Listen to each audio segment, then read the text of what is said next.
All right, Shalom, Yashavala, Shalom, giving all praises, honor, and glory to our power, Yahweh, Bahashem, Yahushua, Bahashem, Machak, Wadash, double honors to the apostles, the bishops, and the elders of Great Millstone.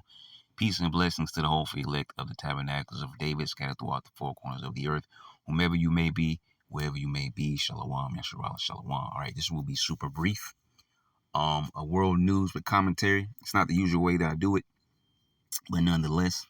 And we're just going to play this here because it says U.S. closes embassy in Kyiv amid warnings of significant Russian air attack. And we know day by day, all right, we're inching closer and closer to World War III being full scale, right? It's pretty much there.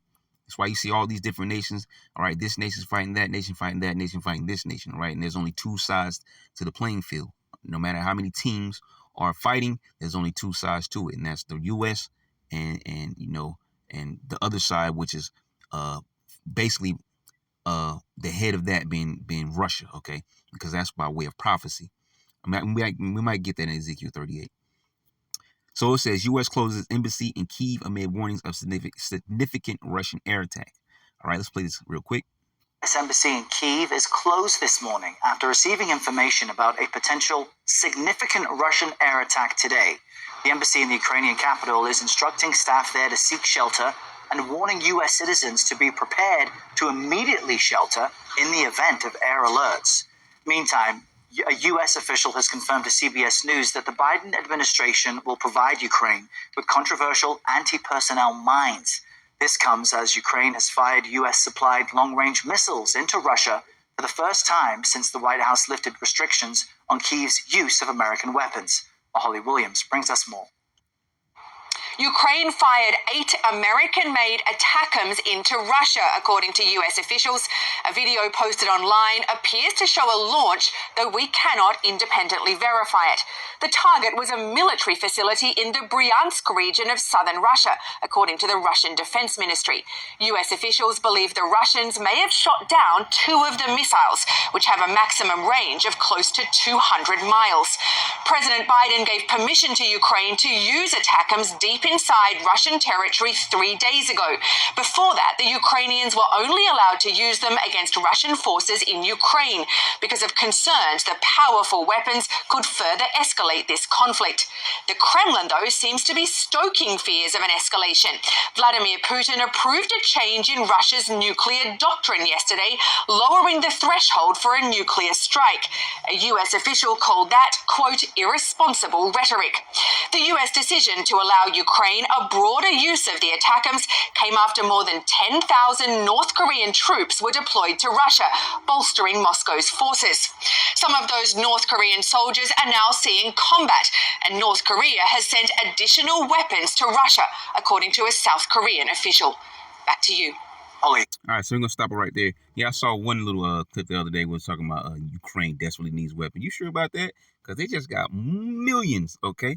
I'm pretty sure they have exactly what they need. All right, I mean, they're in the midst of a war. Nobody's really going to be running out of weaponry that they need in the midst of a war. But anyways, we know this is all, I want to say all staged, but you got to know that some of it is, it's kind of planned in a certain way. But it all stems back to the Heavenly Father, whether it be the right-hand side or the left-hand side. But anyways, continuing on.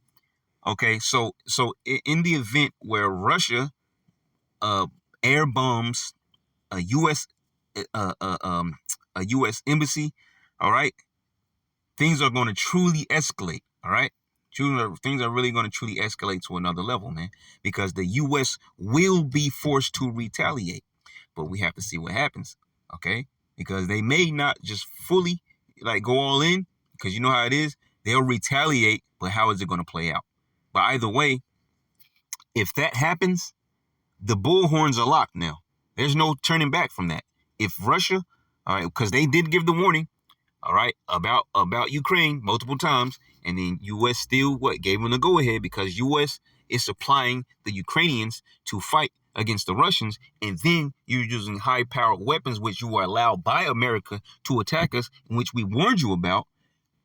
This is the response, okay? And Putin warned that there would be a particular response, okay? And so things are getting real toasty here, all right?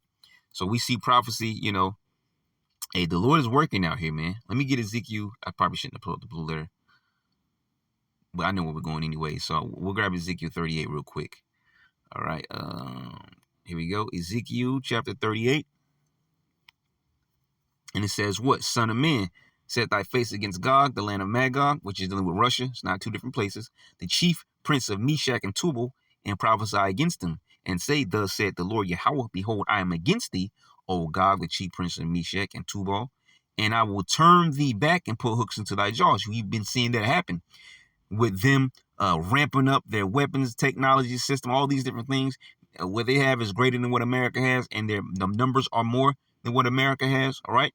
We've seen them turn back to that Soviet Union, USSR spirit right before our very eyes, man, in these latter days here.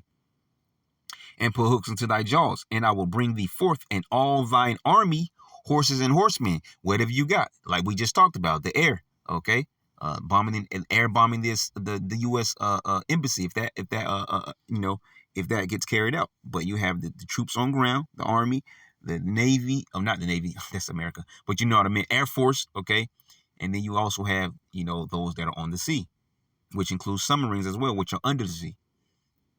So it says, all of them clothed with all sorts of armor, meaning all sorts of weapons and technology as well, because this is not the ancient day of fighting, all right? It says, even a great company with buckler and shields, all of them handling swords. Persia, Ethiopia, and Libya with them, all of them with shield and helmet. Gomer and all his bands, the house of Togarmah of the north quarters and all his bands, and many people with thee. And that's what we see in here with the formulation of the BRICS as well as the BRICS Plus. Okay, BRICS being the Brazil, Russia, India, China, South Africa. The Plus being the nations that have additionally joined to the core members of the BRICS, or who have applied and they're waiting for their submission to go through so that they can join as one of the Plus members. Be thou prepared, and prepare for thyself and all thy company that are assembled unto thee, and be thou a guard unto them. After many days thou shalt be visited. In the latter days thou shalt come. Actually, we don't need to read down. I guess we'll finish that since we're reading now. That is brought back from the sword, and is gathered out of many people against the mountains of Israel, which have been always waste, but it is brought forth out of the nations, and they shall dwell safely, all of them. It says, thou shalt ascend and come like a storm. Thou shalt be like a cloud to cover the land, thou and all thy bands, and many people with thee, the members, the other members of the BRICS and the pluses. Okay. Thus said the Lord Yahweh, it shall come to pass, also come to pass, that at the same time shall things come into thy mind, and thou shalt think an evil thought. And thou shalt say, I will go up to the land of unwalled villages, because eventually the war is going to reach here on American shores, man. I will go to them, just like all the other wars have been fought on all these other people's lands. It's going to reach. World War III is going to be on American soil, literally here in the States. I will go to them that are at rest, that dwell safely, all of them dwelling without walls and having neither bars nor gates. And we have many migrants that have come over here. And amongst those migrants, you have had foreign troops hiding out, the Jason Bournes, as I always call them, waiting to get their activation, their go-ahead, and to carry out an assignment. Okay? For all we know, there could be a suicide bomber. He's just waiting to go and blow himself up or something. Who knows? To take a spoil and to take a prey, to turn thy hand upon the desolate places that are now inhabited, and upon the people that are gathered out of the nations, which have gotten cattle and goods, and that dwell in the midst of the land. Now I want to go, actually, because I'm thinking about this, and I don't want it to slip my mind. Let's go to Isaiah 13, as well as Zephaniah, as well as Joel 3. Lift ye up a banner, Isaiah 13 and 2, upon the high mountain, exalt the voice unto them. Who's that high mountain right now? Esau, Edom. Send me back to the banking families. Shake the hand that they may go into the gates of the nobles. Yeah, the message has been sent. What's going on? Okay, beginning with the prophets, man, speaking on the streets.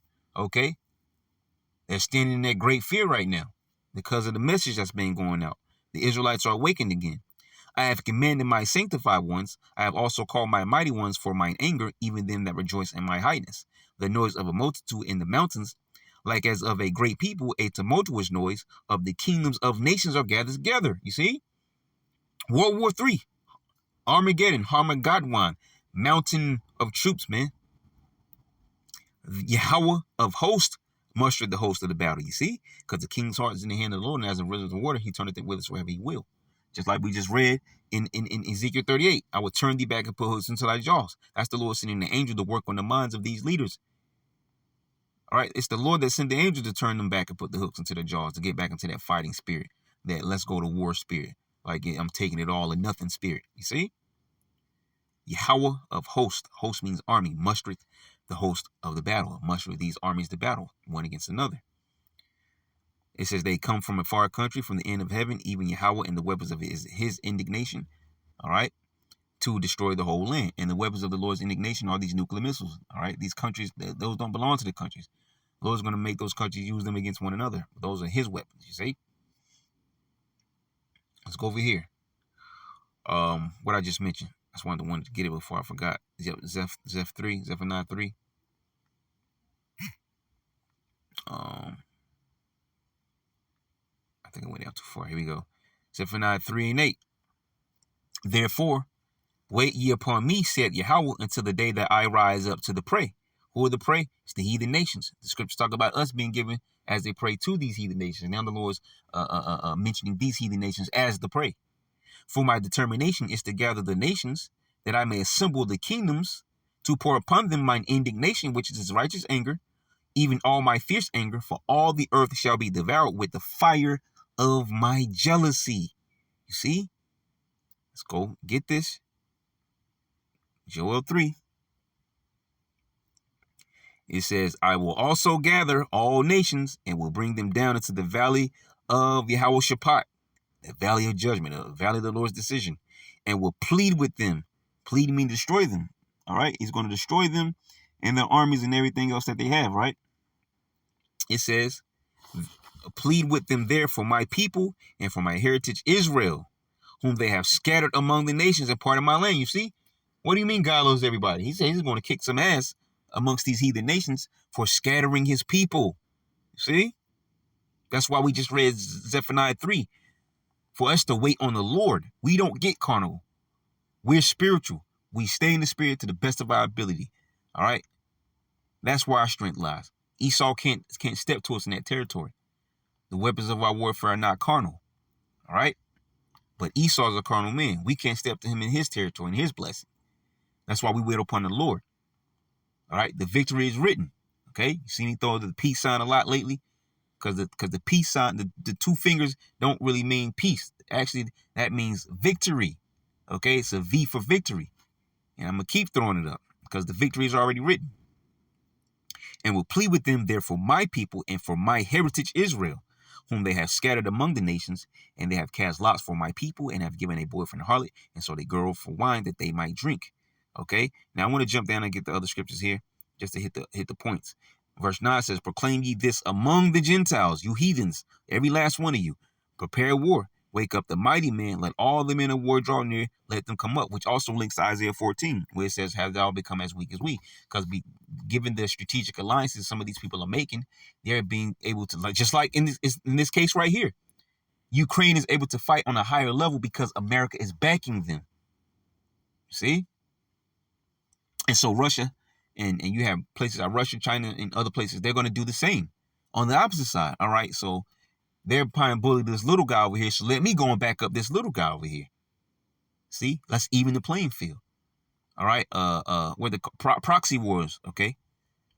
So it says, proclaim ye this among basically the two major sides are fighting one against another, but it's not directly, it's indirectly through the smaller guys. All right. Who they help fund or whatever the case may be. Proclaim ye this among the Gentiles, prepare war, wake up the mighty men, let all the men of war draw near, let them come up. Beat your plowshares into swords and your pruning hooks into spears. Let the weak say, I am strong. That's the Isaiah 14 we just quoted, man. As thou become as weak as we. Assemble yourselves and come, all ye heathen, to gather yourselves together round about, thither cause thy mighty ones to come down, O Yahweh. Let the heathen be wakened and come up to the valley of Yehoshaphat. For there will I sit to judge all the heathen round about, which is destroying them. Put ye in the sickle, for the harvest is ripe. Come, get you down, for the press is full, the fats overflow, for their wickedness is great. Multitudes in the valley of decision, for the day of Yahweh is near in the valley of decision. See? So that's what the Lord is bringing, man. Okay? He's gonna bring that World War III. All right? Jacob's trouble. All these things we've talked about. All right? They're right there, man, at the door, because the prophecies are constantly rolling out, man. And that's what we're watching for. I was set upon my watch and see what the Lord will tell me. All right, see what the Spirit reveals, so that we can go and warn the flock. All right, and this is a warning to the flock, man. That hey, the Lord he may be stepping it up a notch. We have to see what he has the king of Magog. All right, or Gog do, however you want to term it. All right, but he may be stepping this thing up another notch. All right, so just blowing the trumpet. U.S. closes embassy in Kyiv amid warnings of significant Russian air attack. So Lord willing, you will edify. Shalom.